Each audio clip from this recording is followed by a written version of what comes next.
روز جمعه چیده میبینیم همیشه ما سوال بتیم چیده ما میبینیم نماز جمعه مسجد ما نماز جمعه میبینیم بسیار این دست به گریبان قسم بخدا در کوچه بسیار این جنجال میکنه گوش نمیکنه به نهایت اخلاقای به تربیت های پس دارن بسیار اینا 5 وقت نماز نمیخونن باور کنه همین روز جمعه جمعه خانی میبیاین اینا همینجا بسیارش خوراکخوری چایخوری چخچخکنی میبیاین امر معروف و موعظه و خطبه میرون اینا حالی هم چای خورده استیان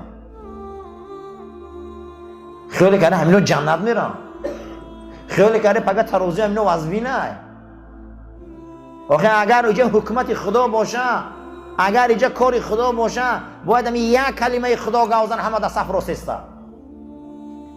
همه را یک کلمه باید جمع کنه لا اله الا الله محمد رسول الله همه میگن لیکن نمیشوه اخلاق بدای رفتار بدای تربیت بدای مادر بدای پدر بدای اولاد بدای ایرث بدای نمیشوه باور کنه نمیشوه 50 کس نه 100 نفری دیگه هم باشه اداره کردن قینده نمیشوه سری هر یک آدم ده اگر یک آدم رو با نمیشوه برادرها با این شوخی نیست اخلاق این فردا ترازو رو وزبین میکنه این فردا ما را جنتی میکنه این کار هیچ کس در این دنیا از کسی قرضدار نیست که بیای ما را راست کنه و خدمت کنه اینجا به خاطر الله و دین خدا میبینیم دیگه حکمت خدا را باید حرمت کنیم آخی ملکه ساسانی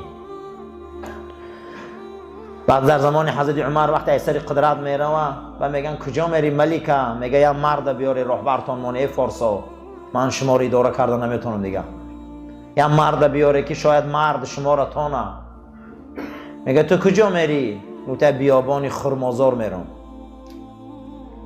چی نمیری اوجا من پایتخت دولت مسلمانو میرم و تو زردشتی کو چی نمیری اوجا من یک بار روم همون خلیفه رسول الله را تماشا کنم چه خیلی آدم ایمو من یک بار روم همون اونا خلیفهش میگن امیرش میگن که نامش عمر در تنش یک جلک داره جلکاش همش آفتاب سوخته شده گیه من یک بار روی زیارت کنم چی بخی وای ای پشت او بیابان ها گب میزنه در زمین فارس و اطاعت میکنه وای چه خیلی آدم باشه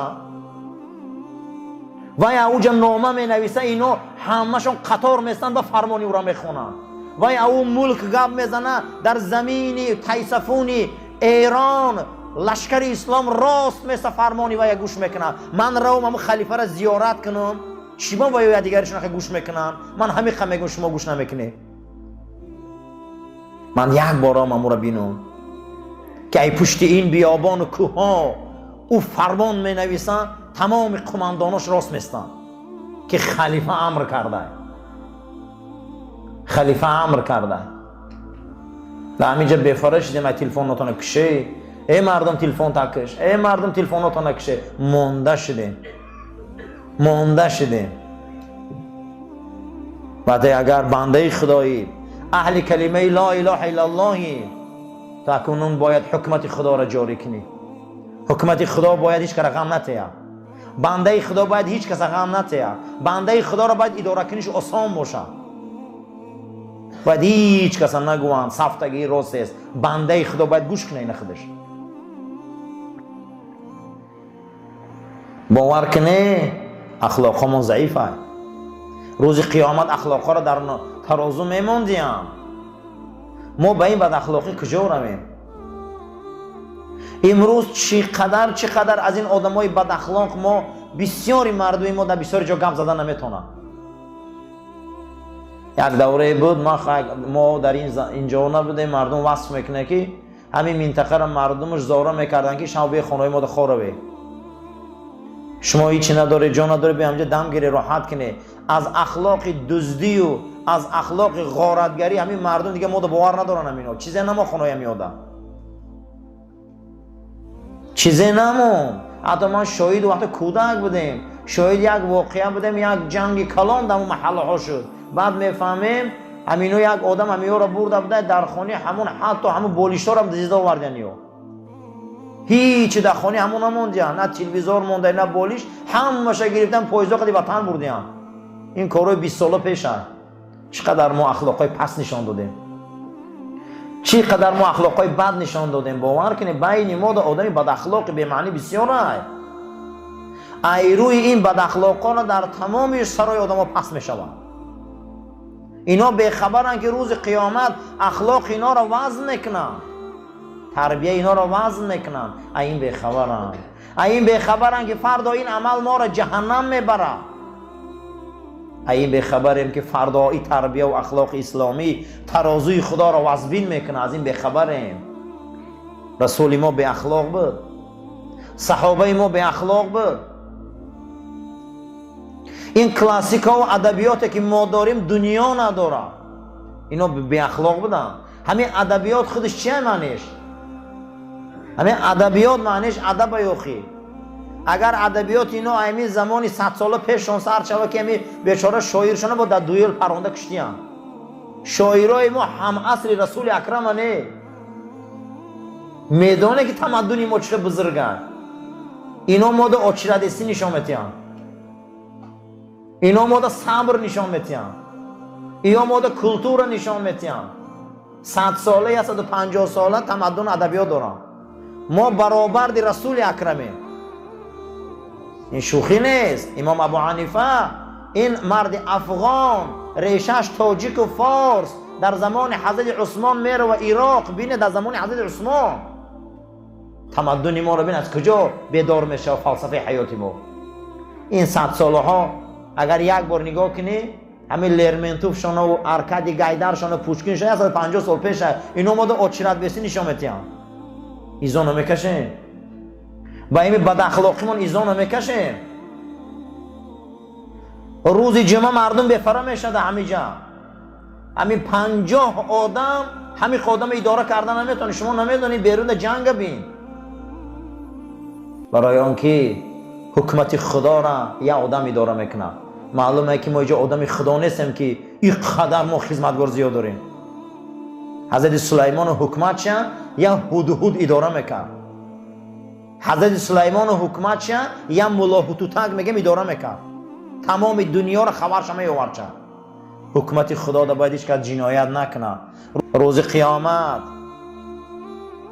جناب پیغمبر حدیثی بطاقه را روایت کردند که کلمه لا اله الا الله محمد رسول الله ترازوی خدا را وزبین میکنه.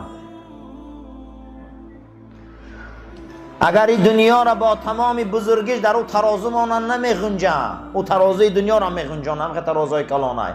اما لا اله الا الله محمد رسول الله مخلصانه باشه همون ترازو را پر میکنه. ما اهل توحیدیم، ما میوه توحیدیم، ما هممون از این کلمه آب خوردیم، از این کلمه با دنیا آمدیم. اصلی دنیا همین کلمه ای. پیغمبر هیچ ای مشرکا نخواست. پیغمبر یگان چیز از مشرکا طلب نکرد. همین که گفت که لا اله الا الله محمد رسول الله گوه خلاص، من شما دا کار ندارم دیگه. این نمی خچه خواست. همین خچه خواهش کرد. اونها پیغمبر بازارا را براش محکم کردن، تجارتا را محکم کردن، پیغمبر کعبه را براش محکم کردن. نماندن که در مکه زندگی کنه. حتی 6 سال یا 8 سال رفته در بادیه زندگی کرد. بحث چی بود؟ گو لا اله الا الله گوی. روز قیامت این لا اله الا الله ترازو را وزبین میکرده. روز قیامت این لا اله الا الله الله را خشنود میکرده. روز قیامت این لا اله الا الله ما را جنت میبرده. کسی که آخری کلمش از این دنیا لا اله الا الله محمد رسول الله گوه و انسان هم جنت میدره. روز قیامت ترازو رو وزبین میکرده. دوم حسن الخلق. رسول اکرم صلی الله علیه و سلم فرمودند روز قیامت اخلاق شما را وزن میکنن، برابر دی ایمانتان و برابر دی نمازتان و برابر دی حج و زکاتان اخلاقای شما را وزن میکنن. اخلاق شما ترازو را وزبین میکنن. تربیه شما ترازو را وزبین میکنن.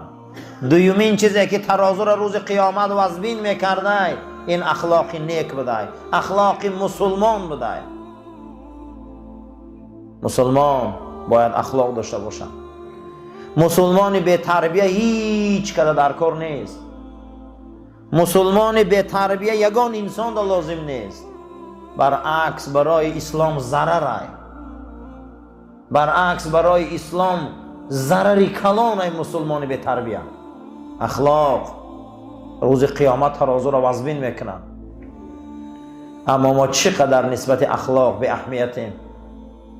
اما چقدر ما نسبت اخلاق به اهمیتیم؟ اخلاق برای ما یگان ارزش نداره امروز. سوره حجرات یعنی حجره ها. اصلا هر مسلمان میخواه که مسلمان شود تا به سوره حجرات زندگی نکنه ولی ایمانش کامل نیست. سوره حجرات این خاراکتریستیک مسلمان است. هر کسی به سوره حجرات زندگی نکنه و یا از اخلاق اسلامی بو نبرده. مردمان می بیاین از بادیه پیش مسجد رسول اکرم صلی الله علیه و سلم. پیغمبر در درون خانه‌اش نشسته. نام این سوره میگیره حجرات، حجره ها. پیغمبر چند حجره خانه داشتن. ای بیرون داد میزنن که ای محمد، ای محمد، برو این بر، برو این بر، ای محمد صلی الله علیه و سلم. با صدای بلند بد اخلاقانه شان و بی حرمتیشان آیه مبارکه قرآن سوره حجرات نازل می شود. یا ایها الذین آمنوا لا ترفعوا اصواتکم. ای مسلمان آوازاتون بلند نبراره اخی. ای آواز بلند برآوردن اگر برکت میوب همین خر میوب. نخواه مسلمان آوازش بلند باشه، نخواه مسلمان داد زنه، نخواه مسلمان صداش همه فهمه. لا ترفعوا اصواتکم فوق صوت نبی. پیش پیغمبری من به حرمتی نکنید. آوازاتون بلند نکنه پیش حبیبی من ده. صداهاتون بلند نکنه. این بد اخلاقی را نشان نده. بد اخلاقیاتون نکنه. شما به خبره که حبیطت اعمالهم. خدا میگه من عملاتون همش بیکار میکنم. آدم اگر در اسلام زنا کنه در یگان جاش آمده که عملاش بیکار میشه. در قرآن، در قرآن آمده که دزد عملاش بیکار میشه. اما در قرآن آمده که هر کسی بیهوده داد میزنه عملاش بیکار میشه. یعنی که بد اخلاق اسلام در کار نیست. بسیار نازکی کلانه. امروز ما این صداهای بلند و از این بد اخلاقی ها و یک آدم 50 آدم زدن و به سری آدم ها گروه بازی کردن با این مردم ها فخر میکنن. قسم به خدا با اینا ناز میکنن که ما هم خیلی مردمیم. اینا نمیدونن که یگان ثواب ندارن. اینا نمیدونن که جهنمی هم پگه. اینا نمیدونن که اخلاق پگه وزن میکشن.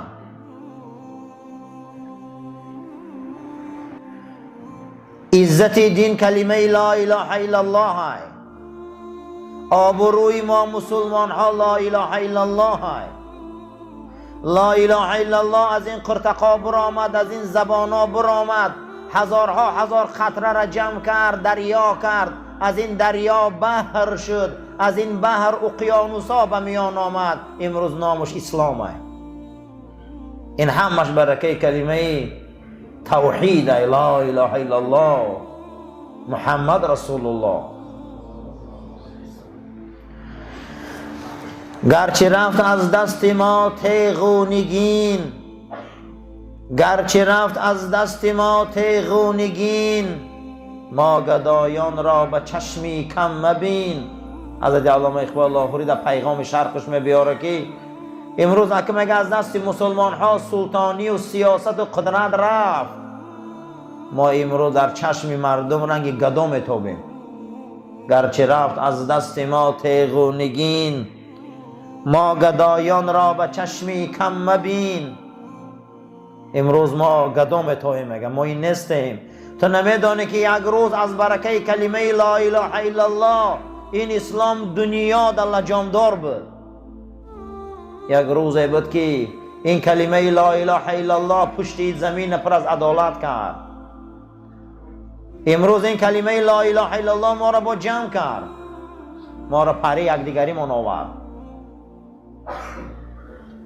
وقتی که ما میگیم لا نیست الا مگر الله حقی هست، اگر گویی نیست هیچ کس تو کار نداره، لیکن میگه الله هست کارت میگیرم. وقتی که میگی نیست هیچ کس تو کار نمیگیرم، میگی الا الله خدا هست کارت میگیره. نکن خدا هست، الله هست، او قانون داره، او نظام داره، او برنامه داره. بحث در سر اله های. اله چیه؟ معبود. اله چیه؟ جاذبه. اله چیه؟ آهن ربا. لا اله نیز قوه کشنده، نیز قوه جاذبه، نیز آهن ربا مگر الله. تا آهن ربای ما الله نباشه که این کلمه طیبه گفتن ما را توتی هم میگه. در امیر را یک مسیحی هم قبل همین کلمه را میگه، لیکن گپ در اینه که آهن ربای ما الله باشه. آخی بسیار انسان ها را آهن رباش همون پولاشون های، بسیار آدم ها را همون آهن ربا همون تجارت هاشون های، بسیار انسان ها را آهن رباشون همون هوای نفسشون های. و یا هیچ محل نگوان که ما از کلمه توحید بو بردیم. لا اله الا الله کسی میگه که آهن ربای او الله های، او را الله میکشن. انا همین لا اله الا الله روز قیامت ترازوی ثواب میبرداره. انا همین لا اله الا الله بالای قفس سینه بلال در سنگ میمونه، بدناش میبرن، در گرمی ها میقپن، عذابش میتین، شکنجش میتین، چه روزای بین سرش میبیارن، لیکن لا اله الا الله نمیگردن. خشم بلال، صبر بلال میگه مشرکان را میگه میانشون شکست. صبر بلال مشرکان را خشمگین کرد. صبر بلال امید مشرکان را شکست که با این قدر نیروشان یک اهل کلمه لا اله الا الله گو را در رمقیقشان در آوردن نتونستند. یوم القیامتی، روز قیامت، روز راستاخیز، یکی از رکنهای ایمان کسی به قیامت باور نداشته باشد او مسلمان نیست. روز قیامت روزی هست که تمام عملها آن روز وزن کرده می شود. روز قیامت روزی هست که بسیاری حقیقتها آشکار می شود. روز قیامت روزی هست که عملهای ما رسم بسته می شود.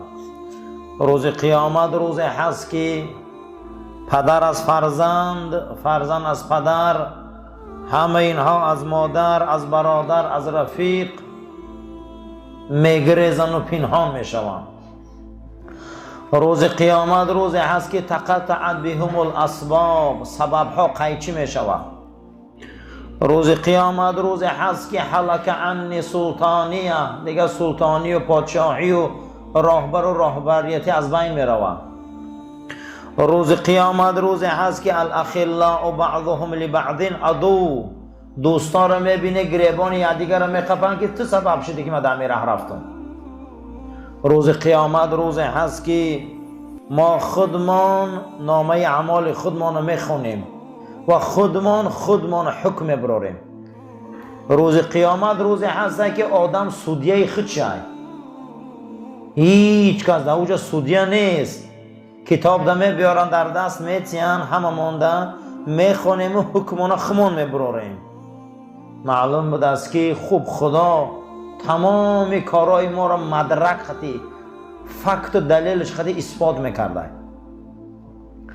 روز قیامت روزی هست که همه ما خودمان حکم میکنیم، حسابات میتیم. در آن روز هیچ کس از جزایی که میبینه شکایت کردن نمیتونه. روز قیامت روزی هست که ثوابا را میبیارن، قطعی گناه ها وزن میکشن، ثوابای بوده است که یکی از اونها توحیدی به خدا بوده که کلمه لا اله الا الله و محمد رسول الله ترازوی تمامی آن روز نیکیش این کلمه پر میکرده. هر کسی که لا اله الا الله گوه، هر کسی لا اله الا الله قد زندگی کنه، هر کسی لا اله الا الله قد از دنیا گذره، جای او جنت ہے. رسول اکرم صلی الله علیه و سلم فرمودند من قال آخر کلماته لا اله الا الله، هر کسی گویا که از همون کلمه ها آخران کلمش همین باشه و از دنیا گذره که لا اله الا الله محمد رسول الله، دخل الجنه، جای این جنت ہے. این کلمه کلمه توحید ہے. این کلمه کلمه هست که بلا قامتی لات بشکست و خورد، بلا قامتی لات بشکست و خورد، به اعزاز دین آب عزا ببرد، نه از لات و عزا برآورد گرد که تورات و انجیل منسوخ کرد. کلمه لا اله الا الله قطی تمامی بتای عرب بزانو زدن. کلمه لا اله الا الله قطی نه لات ماند، نه عزا، نه اوبل ماند، نه منات، تمامی او بتها در پیش لا اله الا الله بزانو زدن.